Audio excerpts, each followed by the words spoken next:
Hey guys, this is Smitty with Note Starter, and welcome to our first episode of Cliff Notes. Today we're going to talk about contract for deeds, also known as land contracts, and what to look for when purchasing these or if you have them in your existing portfolio. Okay, let's get into it.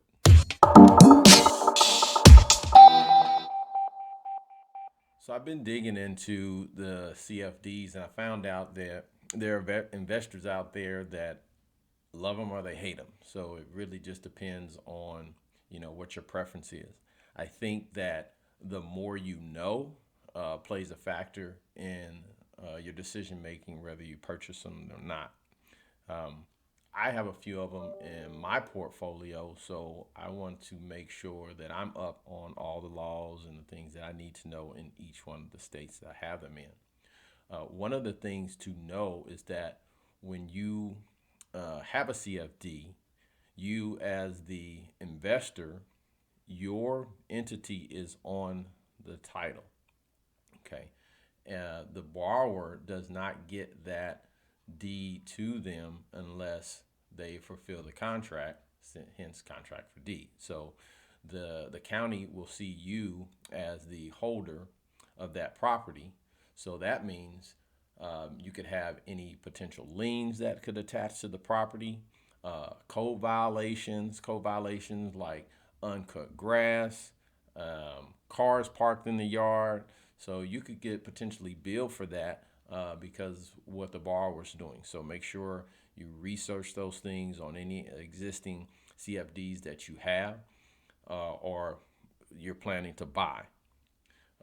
Also, utilities like water, they can also transfer to you as the property holder. They do not go with the borrower. So also check the county on that one as well because it can vary from state to state.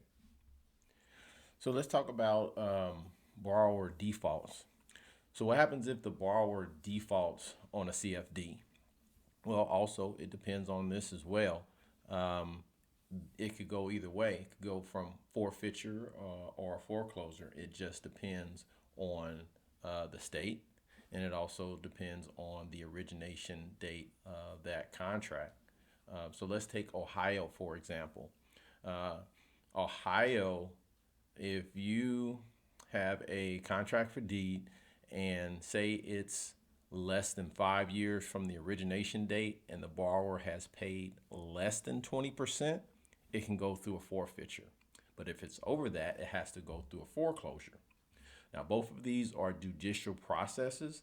The thing is that with a forfeiture, it's less expensive and less time consuming. Foreclosures could probably take in excess of 12 months. Now we're in the COVID area, so it could take even longer because things are delayed during COVID.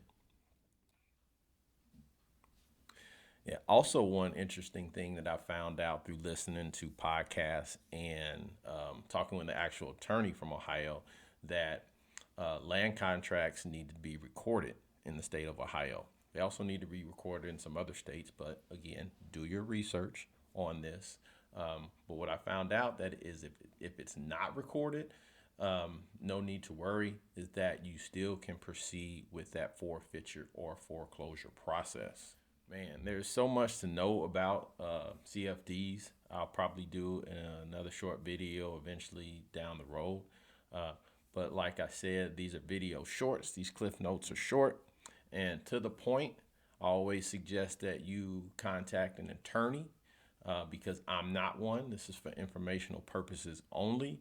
I also have some great podcast links that you can check out, some YouTube links that I've listened to when I'm doing my research on these.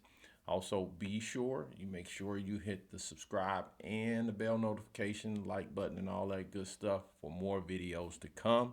I appreciate you guys. Thanks, and we'll see you soon.